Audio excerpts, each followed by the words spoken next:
Hi everyone, in today's video I will show you how to use string variable substitution in PowerShell.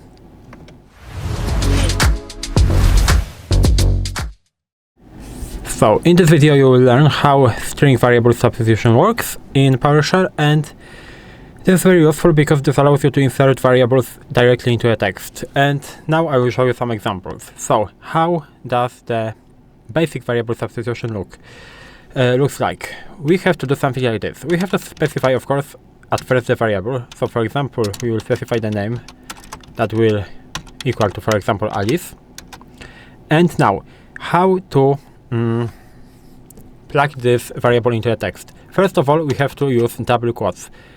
It is necessary because single quotes basically don't work with the variables, so we have to do double.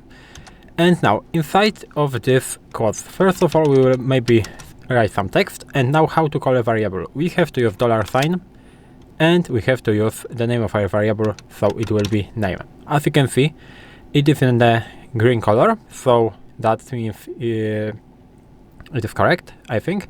And we can press enter. As you can see, hello Alice, everything is working as expected. Of course, we can use multiple variables. So let's say that we want to also add the age, for example, to the Alice. So Alice may be, for example, 20 years old.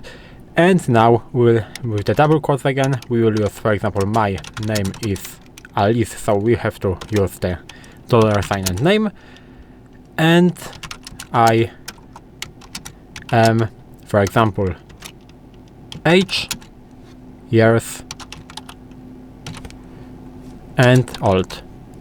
And what should be printed? My name is Alice and I am 20 years old. We can press enter, and as you can see, it is working. My name is Alice and I am 20 years old. And now let's say that we have a problem case. So let's say that we want to print something like this. We want to print, for example, Alice,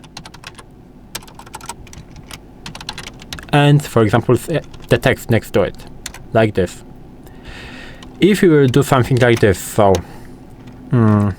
$sign and name and 1, 2, 3, it will not work because the PowerShell treats this text as a variable. So PowerShell is looking for the variable with the name name 1, 2, 3. And how can we fix this? We have to use braces. We can do something like this. So again, quotes, now $sign. Now we have to open the braces. Inside of the braces we have to type in the name of our variable, so this name, and next to the braces we can write the text. And now it will work. We can print, for example, Alice 1, 2, 3 like this. We can do also something what we call sub-expression. So let's say that we have the age 20 years old and we want to write directly that, for example, Alice next year will be 21 years old. How can we do it? We can do it like this. So again, quotes, next year Alice will be, and right now what we can do? We have to use $sign, we have to open the parentheses, and inside of here we have to use age, so the name of our variable, and add one to it, like this. And now we can end it with years old, like this. And now, as you can see, next year Alice will be 21 years old. Instead of 20, we have 21 right here because we are adding 1 into this variable. So this is pretty important. And now maybe I will show you how to use object properties.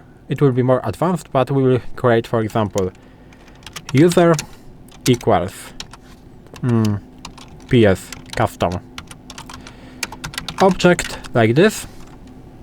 And now we have to do add operator, braces, and we will add also a name equals, for example, John in this case, and John will be, for example, 30 years old. We will close that. So as you can see, we have something like this, John and at age of 30. How can we call this?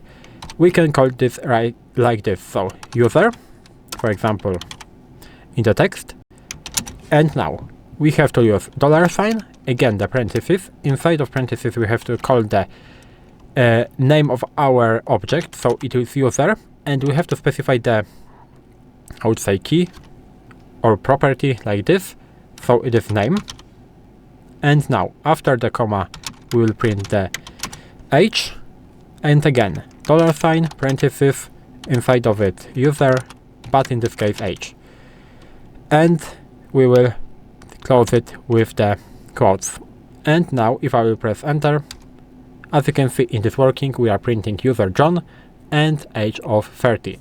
So this is how you can access the custom object that you created right there. And this is how you can